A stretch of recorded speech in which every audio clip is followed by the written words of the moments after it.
Hello everyone. Sorry, no time for a full introduction today, as the button has already been pressed by our very special guest. It's only Miss Tina Turner. Really? So Tina, which episode am I going to be watching today? Reflections in the water. Here's UFO.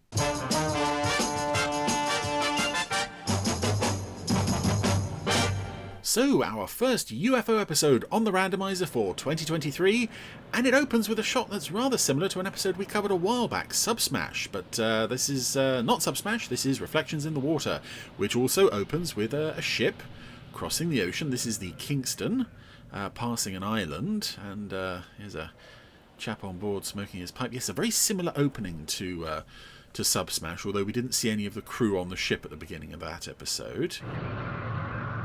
I don't think it's any great spoiler to say that, much like the ship at the beginning of Subsmash, this ship is also not long for this world. It's being followed by a UFO. A rather interesting shot of it in the water, kind of running alongside the ship. Hey, Skipper, Ellis here. You better come up and have a look. There's something alongside. Probably one of the latest kind of submarines. Right up. Yes, and who is the captain of the Kingston? Well, it's an old and rather early ITC hero, in fact. Well, where is this monster of the deep? It's Conrad Phillips, who played William Tell, one of the earliest ITC action shows, historical show, and he's barely appeared on the scene before his ship is being blown up. And in Subsmash we saw an underwater UFO that I never quite liked the look of. Here it's just the regular UFOs. Firing these smaller craft, which are firing lasers at the Kingston. Oh, what's going on? What's happening? I don't know. Get some men on. Conrad Phillips just seems a bit sort of put out by all this. No, this isn't done. Me being blown to bits, it's just not on.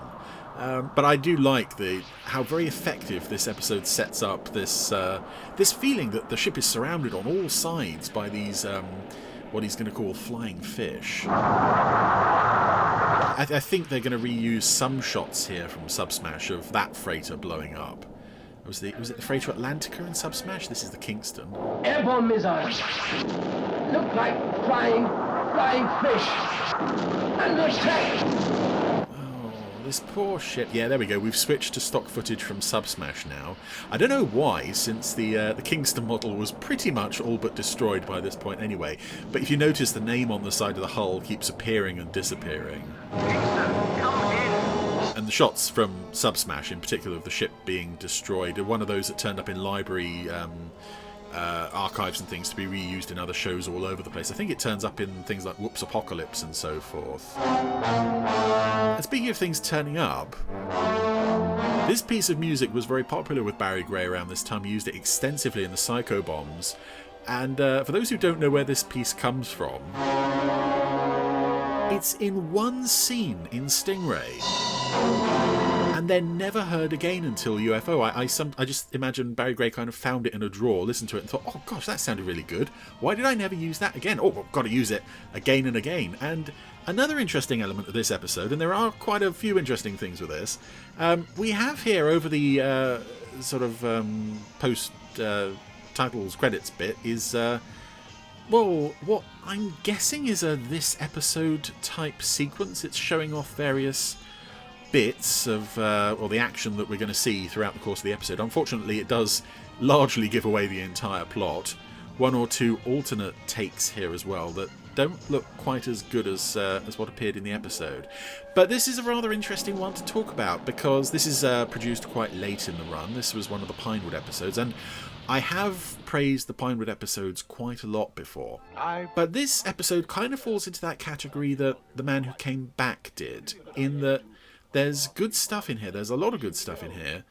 But there's also a lot of just would be back in the 17th. Oddness. Stuff that doesn't quite fit. Stuff that doesn't quite make sense. So we'll go into all that as we get to it. Most of those boats are over 50 years old. Really? Meanwhile, Commander Straker is reviewing a film with, is this Richard Caldecott playing a film director? Work purely by instinct. No equipment, just years of experience handed down from generation to generation. Again, more reused Barry Gray music. This is, I think, from the party scene in Captain Scarlet Model Spy. Detector reported nothing in the area. Ooh.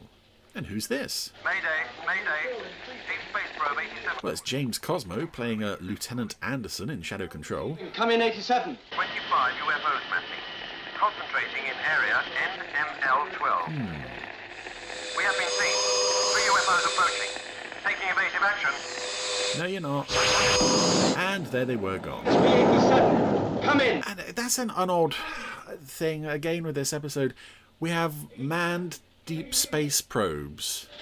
87, come in. Manned by Shadow personnel, evidently. And one of them's found a whole nest of UFOs just sitting out there in space. That fish. Ah, it's a big old fish. Strange. They're only found in the mid-Atlantic, never around our coasts. Oh, intriguing. I say, we've found something here. Did you notice that fish? I have a friend. Commander Straker is so bored with the fish developments, he almost didn't register the call on his little intercom thingy. Well, I was so intrigued with your picture that I nearly forgot I have an appointment to meet the backer of our next film, and I'm already very late. I quite understand, Mr. Straker. It's a very interesting film I've made about fish, isn't it? Yes, yes. Get an underwater cameraman down there first thing tomorrow morning. I think we may have a very interesting new dimension to this film. Big fish.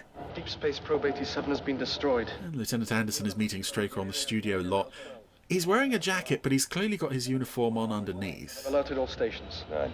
It's not a very good job hiding his Scream will knock out at least half of them before they... shadow nature. Earth's atmosphere.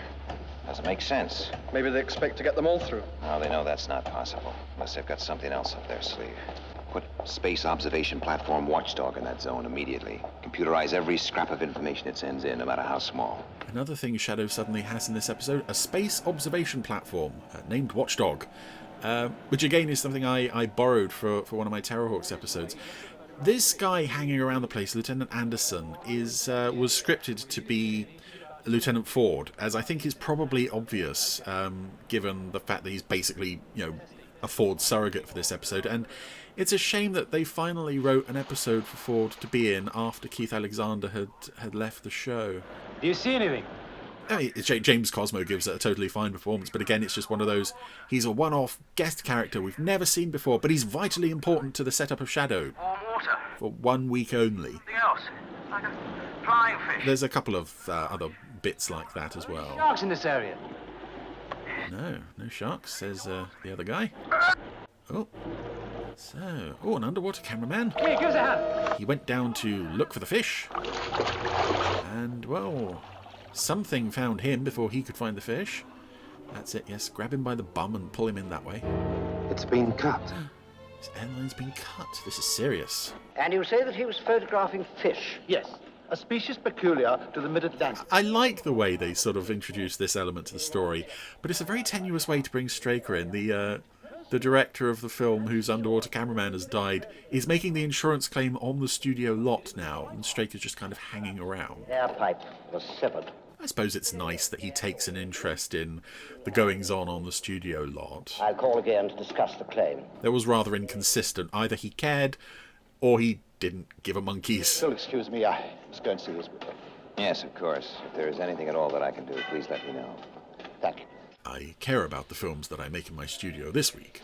That cameraman said something about large silver flying fish. Now, last week, the freighter Kingston was sunk here in the mid-Atlantic by missiles like flying fish. It was the last information William Tell passed on to us before he died. You think there's a link? Now, it's too much of a coincidence for there not to be. Skydiver, boys, sir.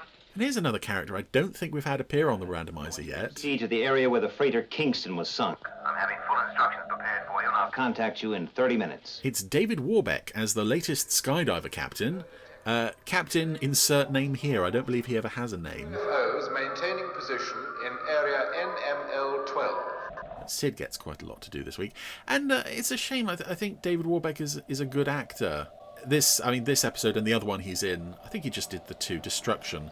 Neither of them give him much material to work with, but he's totally fine in the role, and physically he fits the part quite well.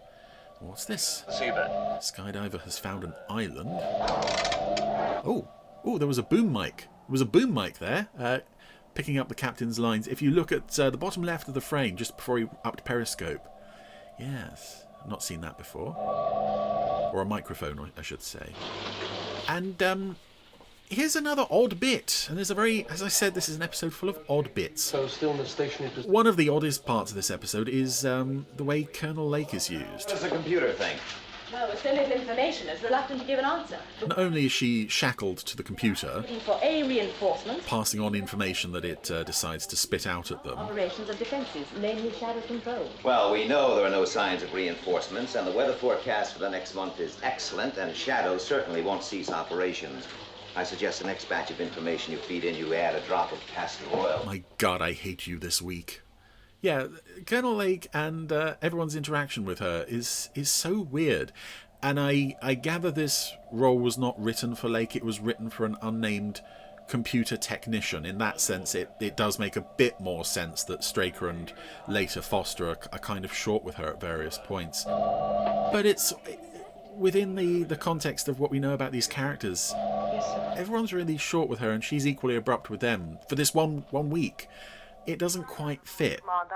Again, it's an example of, Yes, Captain? as with the Lieutenant Ford, Lieutenant Anderson thing, the episode has been written a specific way. I see. The actors that we've got left, we can't really perform that script as written. So let's just kind of shoehorn in, in particular Lake into the computer technician's role and just kind of make it work. And it doesn't quite come off, purely because... Yes, sir. Everyone seems on the verge of strangling each other this week. There's an unpleasant undercurrent to a lot of scenes in this episode. Thanks. Everyone just seems really fed up. Another link. Listen to this, Paul. The deeper I go, the warmer the water becomes. Uh-huh. Take a look at this, Paul. More map looking at. Around that volcano is a lot warmer than it should be. Skydiver. Captain, I want you, by using your temperature gauges, to follow that stream of warm water. Try and find out where it leads to, and if possible, what's causing it. Report back to me every 15 minutes. Very good, sir. You know, I have an idea. They'll finish up just about here. Cornwall. And the fish followed the warm water. Lieutenant Anderson, what's the latest on Watchdog? Lieutenant Anderson is on 24 hours leave, sir. So that's Aisha there. I said, received 3 minutes ago. No. And also another interesting point in the script was, when it wasn't going to be Ford, they then changed it to Johnson, and then they remembered, oh wait, we already have a Lieutenant Johnson, that's Aisha, and we can't... I mean, equally, I suppose she could have handled the subplot that Anderson gets put through here. What's this skydiver have discovered? Oh, it's a cable. Temperature rise of 3 degrees. Captain! And a couple more faces on Evasive action! Skydiver here. As we hear some reused music from Joe 90 as the UFO approaches Skydiver. This is interesting, actually. Skydivers, evasive action. What do? Well, they just kind of stop and hope that the UFO going past doesn't notice them. And luckily for them, it worked. I'm not sure. Is that standard evasive action? Just sort of give up and hope for the best? But yeah, a couple more familiar faces on Skydiver. One being Anuska Hempel, who we've seen before on the Randomiser in other roles in UFO. She's been in Shadow Control a couple of times, and I get the feeling around this time this is an actress that they kind of like, and she's reasonably good in the role, but they're just at this point trying to find where she can fit into this universe, and I think she does a good job here. Also, as the navigator of Skydiver this week, we have Barry Stokes, who was also in a previous episode, who would later go on to play Jim Haynes in Space 1999, Voyager's Return. And of course, Anuska Hempel was also in Space 1999, so it's nice that they find these people and then they stick with them. Meanwhile, a UFO has left the volcano. Well, it seems a UFO has been using that volcano as a front door to the Atlantic. Oh, naughty aliens. We also found the reason for the rise in water temperature. What was that? An undersea cable. The UFO was using it as an energy supply. Because they can travel underwater on their own power. Yes. Lazy sods, why do they need ours? You think this one has been to Cornwall? Well, it looks that way. The aliens have been on a Devonshire holiday. The volcano.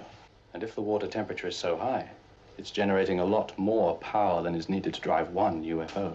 Ooh. And of course, I believe we know that aliens and UFOs can survive longer in the water than in the open air. So this is an interesting and tantalizing idea almost of a UFO force that slipped by unnoticed and is slowly but surely building a little network in the bottom of the sea. And what have we found here? Ooh, it's some kind of domey thing. Possibly a dome. I gotta say, the design of the thing has never looked all that interesting to me. I think Colonel Foster later says it's been a UFO, which is an intriguing idea, but there's no real evidence from the outside to back that up. Anywho, it's important enough to bring Straker and Foster out here. Captain? By Albatross. Nothing, sir. We've been right round it, but it appears to be completely smooth. Any sign? Much like my chest, sir. Let's go down and have a closer look. Dive. Lieutenant? You know Colonel Foster? Well, I think a cup of skydiver coffee would be just great. Of course, skydiver coffee, trademark. Come on, Paul, let's get our water wings up. I do also like when Straker says to Anuska Hempel, I believe you know Colonel Foster. There's a look between the two of them, as if Foster in particular seems to be thinking, oh yes, I know her. We've dropped us. We're familiar with each other. Yes. Rendezvous back here in 45 minutes. Yes, sir. But then, you know, that's Paul Foster. I mean, anywho, see, going back to Subsmash, actually, this is interesting. I made this point in Subsmash. Why can't you get more than one person out of the ship via the escape hatch? They sent people out one at a time through that escape hatch. This episode, 2 people out of the escape hatch in one go. Why couldn't they have done that last time? It would have saved... Well, it would have saved poor old Chin from dying, probably. But here's an interesting new addition. We have sea skims, which are these sort of... What they're similar to the sea bugs from Stingray. In fact, they are just basically the same thing. But it allows models of Straker and Foster to approach the model of the dome. There it is. Straker has to look behind him to make sure that Foster hasn't missed it. Oh, that was a bad... yeah. I don't like to say that there's bad shots in Anderson shows, but that was quite unconvincing, actually. Ed Bishop looking behind him, and he ended up looking at a model, which seemed to be sort of hung behind him. It was a very brief shot, but that didn't work. Anywho, they've now reached the dome. No defences, no security system. Let's give it a touch. Also, this is something that I find a bit unconvincing with this episode, and you can get away with it in the puppet shows. Model figures of actual characters in like swimming situations like this, but I don't think it quite works in the live action shows because they're just so suddenly so stiff. And although you can't see the wire, you can kind of sense that it's there. The fact that the characters aren't moving their feet, even though they're on these sea sled things, it's all a bit unconvincing. These model figures. Could be some kind of porthole or window. Well, there's nothing there, and we can't see through it. Scraping away the outer layer. Yeah, nothing on the surface of the the set there to indicate anything that Foster just said is accurate. But hey ho, let's try scraping it with a knife. And we can see inside. What do we see through the scratched window? Oh well. God, Paul. It's Anderson. It can't be. Yep, there he is. Good old Jerry. Yourself. It's Lieutenant Anderson. And it's one of those things, much like dog logic, Straker and Foster can see Anderson, but Anderson can't see them. Whoa. What are we going to do, blow it up? No. I want to find out what's going on in there. Al, there's no entrance. There must be, Paul. I'll get some of this stuff under a microscope. Maybe we can find out what that thing's made of. What did you see, sir? Afraid I can't talk about it at the moment, Captain. You'll find out why later. Yes, sir. I can't tell you now because I'm going to tell you later. I mean, it's not like he's, a senior member of SHADO or anything. Why does he need to know? Dome, Captain. Report anything unusual. This kind of feels like, Resort blasted out of the water. sort of poor plotting, having discovered They get back to SHADO each. this dome. They're then just inclined to leave it. And they say, oh, we'll go back to SHADO and analyse the stuff on the knife. Maybe that will help us find a way in? No, nothing, sir.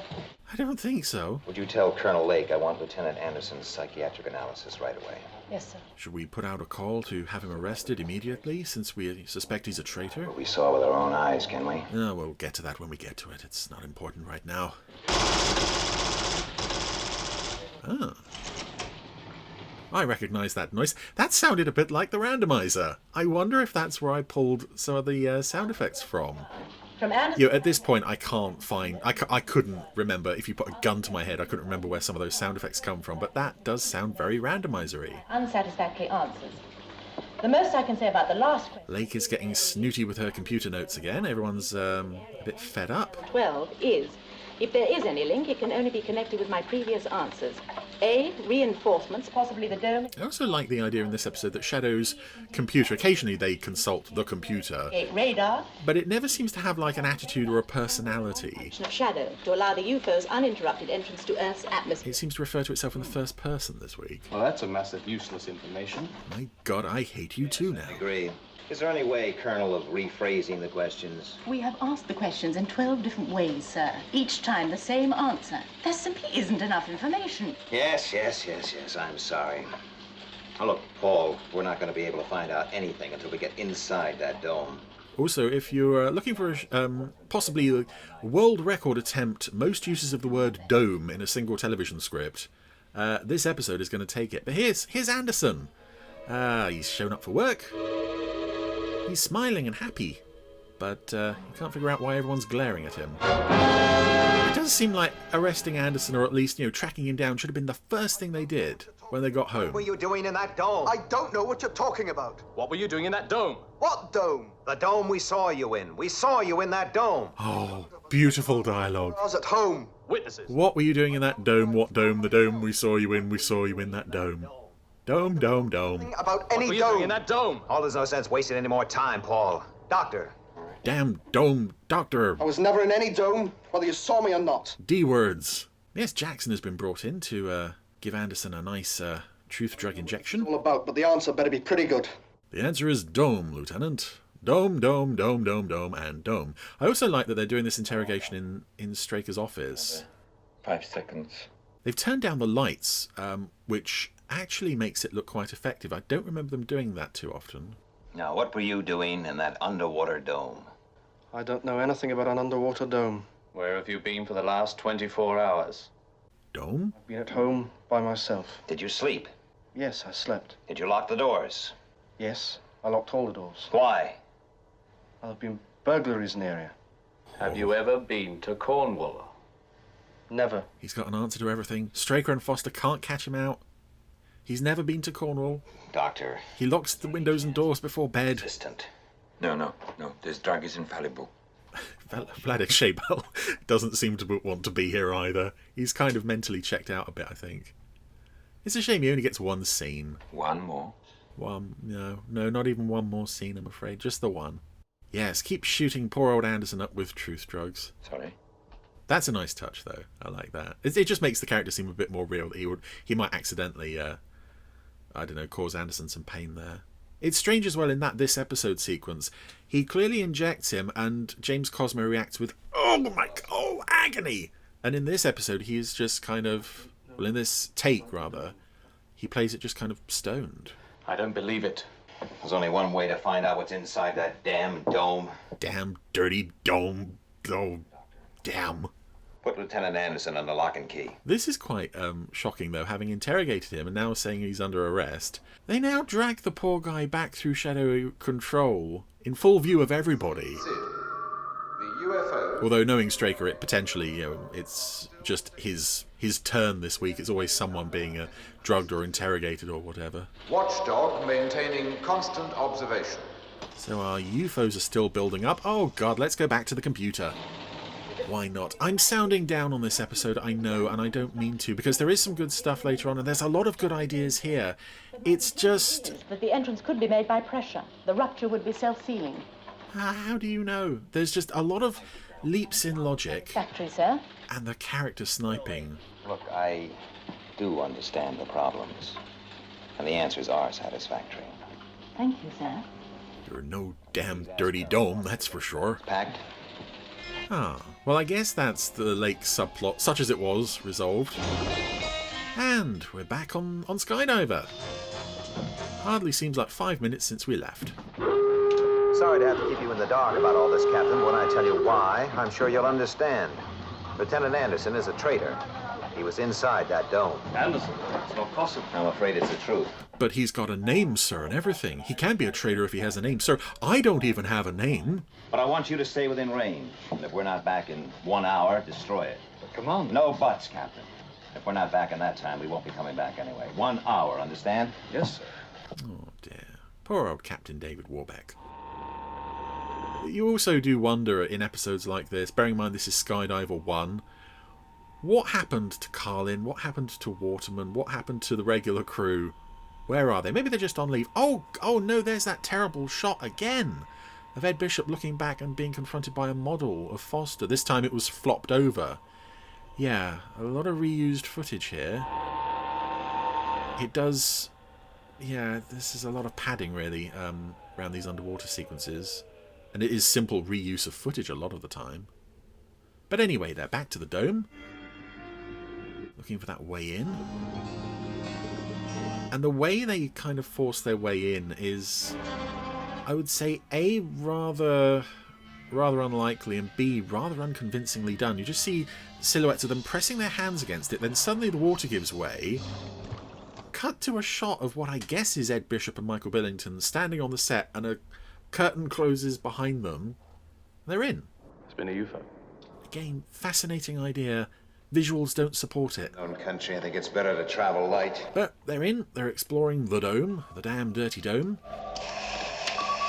Again, Foster knowing that it's been a UFO. How does Foster know what a UFO looks like from the inside? Has there been some kind of off-screen adventure where they actually boarded a UFO? It's down here.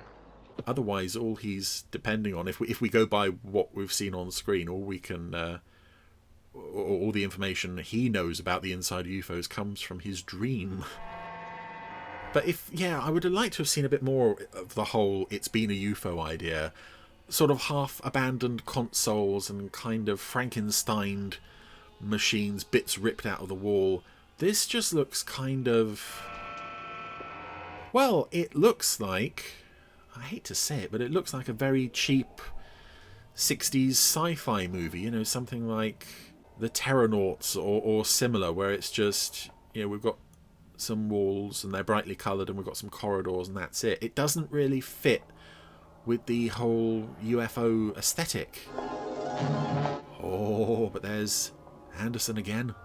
I handed him over to security less than 2 hours ago. Yeah. And by that I mean I watched you say to Jackson, take him away and give him to security. Good idea. Look, we got 44 minutes. I'll meet you back in the equipment at 20. Right.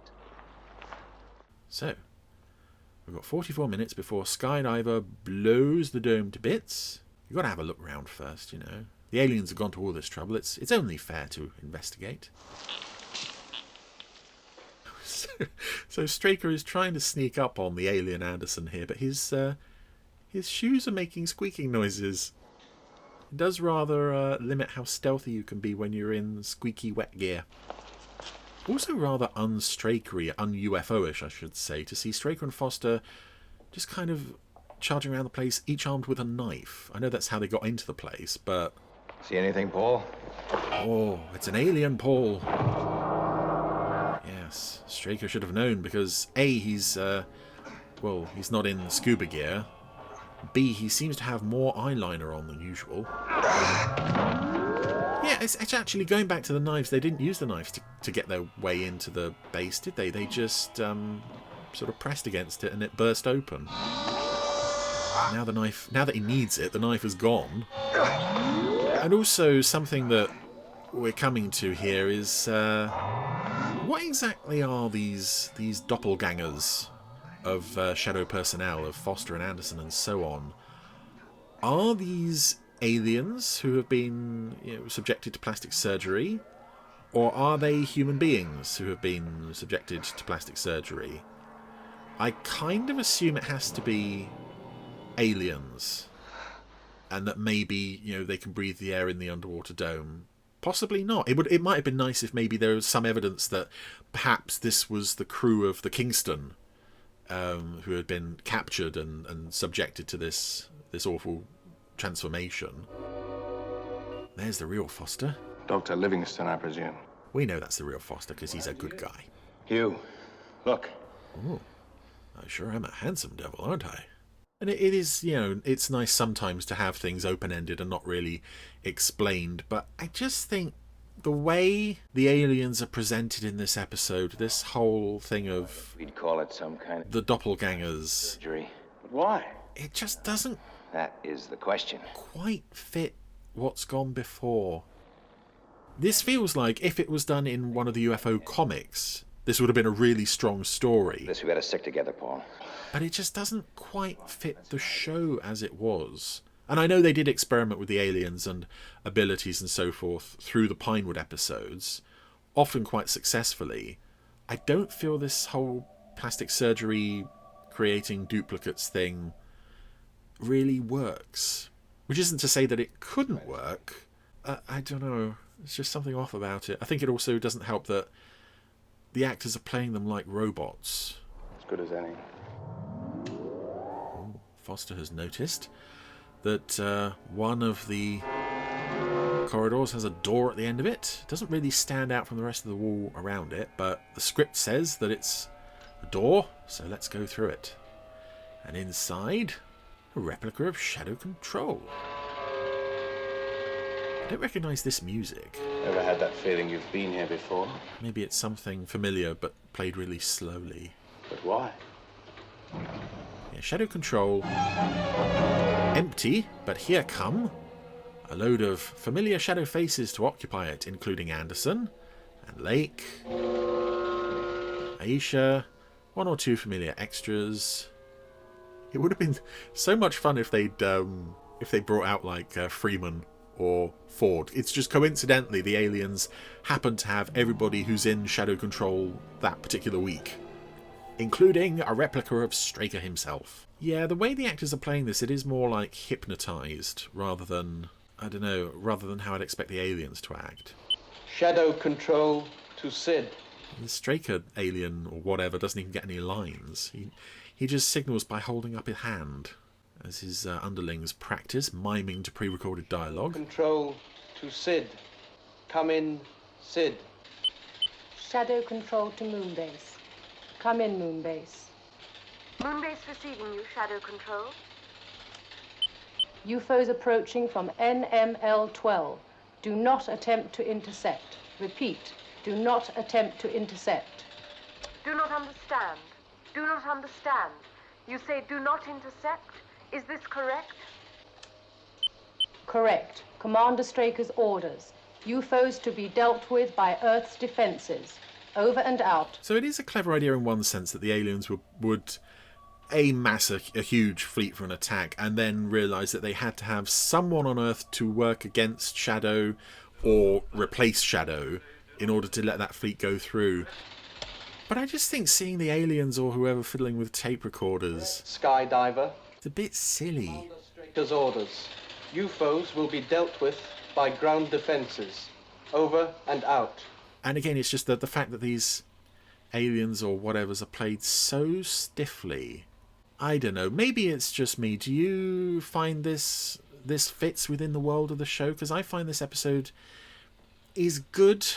You know, it's not great. I wouldn't say it's bad, but I would say it kind of sticks out like a sore thumb, particularly in terms of just the regular world of the show. Plan to take over Shadow Control and use it to let those UFOs through.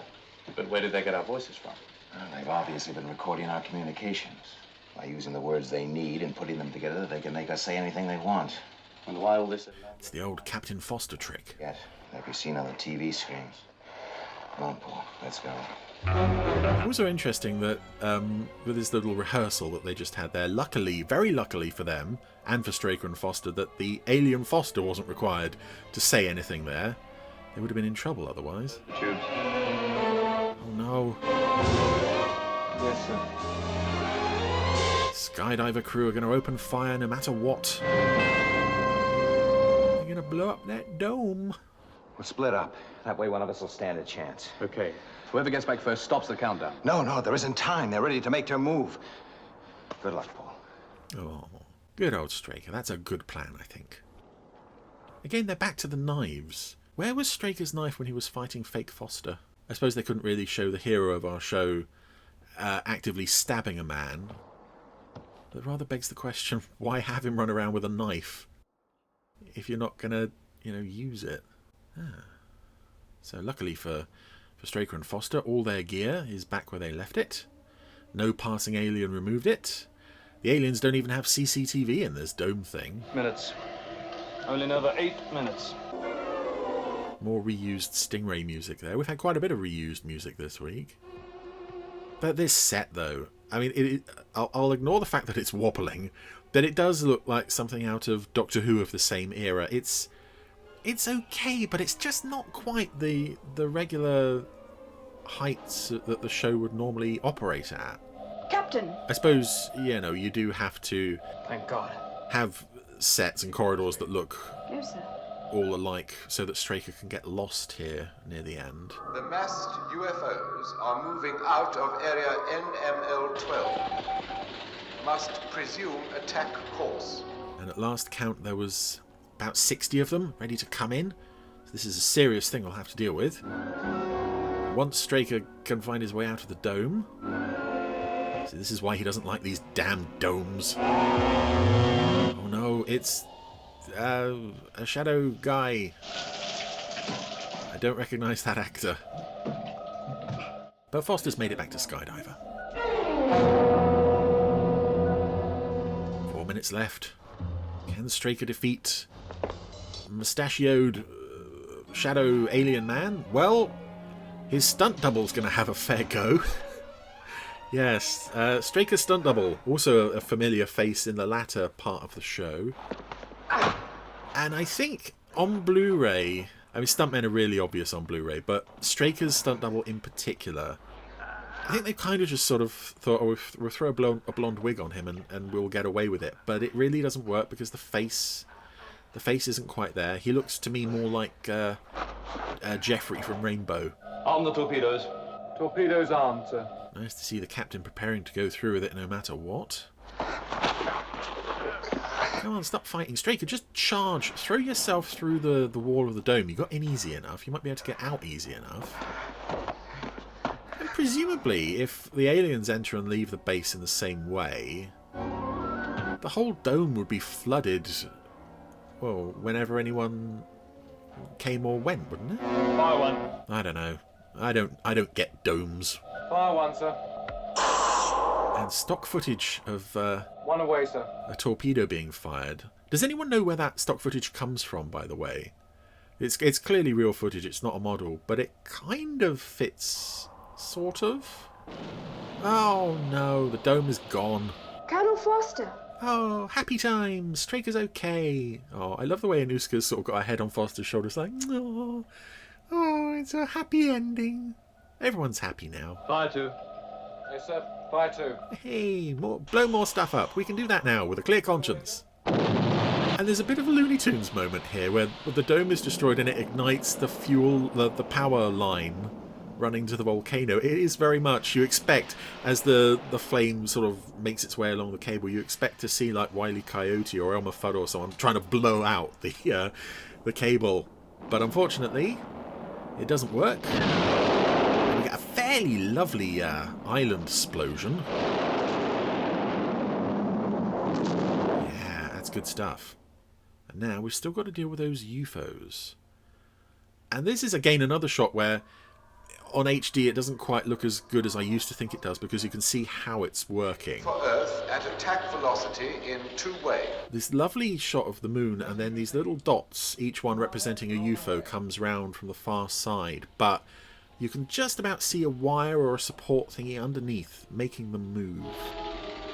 But this is a serious moment in the history of SHADO, the history of the world rather. We have never seen such a large UFO fleet before. Normally it's just 1s or 3s. This is, I think, 2 waves of 25 each, or something like that. 1, 2, 3, 4, 5, 6, 7, 8, 9, 10. Oh. This is the wave that's approaching Earth, by the way. Oh yes, there's at least 10 there. 10 little lights. Now. Shadow control to moon base. Attack and destroy second wave of UFO. Aha, yes. Alert! Red alert! Interceptors! Straker waited before giving the order to intercept, thus letting the aliens think that their plan had worked. Shadow control to Skydiver. Attack and destroy. First wave of UFOs. Understood. But this is a fairly ridiculous sequence, as cool as it is to see all this UFO and Interceptor and Sky 1 stock footage flying about the place. What is essentially happening is you have several dozen UFOs being blown to bits by one wave of interceptors. Oh, and here are the ground vehicles as well. And another wave of several dozen UFOs being blown to bits by Sky 1. Just one Sky 1. Just that skydiver captain on his own. Now, you know, I have utmost respect for Stephen Burkoff and David Warbeck's ability to protect the Earth. But I just think the fact that the aliens have amassed such a huge fleet, SHADO puts up a really minimal defense here, and somehow gets away without losing anything. It's like they're playing on a cheat mode. Every shot the aliens fire misses. Every shot SHADO fires is a direct hit. I don't buy this for a second. It's so... You know, there's such a massive invading force here, and SHADO are just breezing through it. Okay, they're about to lose that one ground vehicle, but that's reused footage from the Cat with 10 lives. So they've already lost that machine once. I don't count that machine. Again, it's nice, this footage from the Cat with 10 lives. But it's so, you know, the stuff that happens within it is so specific. We have seen all this before. And I know I'm not alone in that. I often say, I hope I'm not the only one, but I know I'm not the only one who feels that this end battle is so one-sided in favour of SHADO. I mean, Stephen Burkoff just fired his second missile there. How does that even work? Anywho, that underwhelming battle... Now then you what SHADO look like. Or what we look like. Is it? They've done it. In some form of X-ray photography, but at least they won't try that again. Don't bet on it, Paul. Yeah, for such a massive invading force. Oh, Anderson's back on duty. Forgiven. All is forgiven. Even though he didn't do anything. He's happy. Straker gave him a pat on the shoulder. Oh my goodness, that was Reflections in the Water. So much to talk about there. Again, I want to stress, I don't dislike this episode. I do think this is in the better half of the series, but it only just gets there. There is a lot working against this one. For all the good stuff, it just kind of feels a bit like we have a script. We don't really have a show that's composed well enough to make this script work, but let's do it anyway. Let's have everyone be a bit sort of snipey and sarcastic with each other for no reason. Let's have the aliens just be really weird, and even for them, very unlike the aliens that we know from the rest of the series. And let's have a massive, huge, perhaps the biggest battle we've ever seen in the series, and let's have SHADO win it with ease. I know some episode orders kind of put this at the end of the series, and in that sense it does work, but in the other hand, there's a lot of stuff here I don't like. So, damn domes.